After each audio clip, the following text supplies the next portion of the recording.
నమస్కారం ఘంటారావానికి స్వాగతం. ముందుగా ప్రధానాంశాలు. కులమత భేదం లేకుండా అర్హులందరికీ ఇందిరమ్మ గృహాలు, ఎన్నికల్లోగా పేదలకు 20 లక్షల ఇల్లు కట్టిస్తామన్న పొంగులేటి.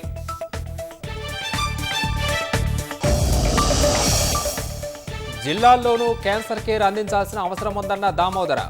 బసవతారకం ఆసుపత్రి సిల్వర్ జూబ్లీ వేడుకల్లో మంత్రి వెల్లడి.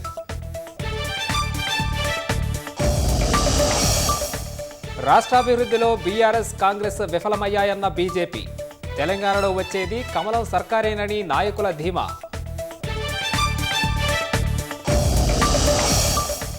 ముంబై విమానాశ్రయంలో 11 కోట్ల విలువైన కోకైన్ పట్టివేత. నిందితుడు పొట్టలోంచి 67 క్యాప్సూల్స్ స్వాధీనం.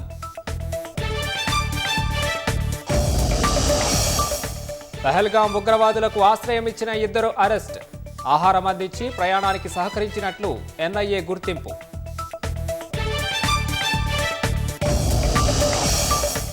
పరస్పర దాడులతో రెచ్చిపోతోన్న ఇరాన్, ఇజ్రాయెల్. అమెరికా రంగంలోకి దిగడంపై ఐరాస ఆందోళన.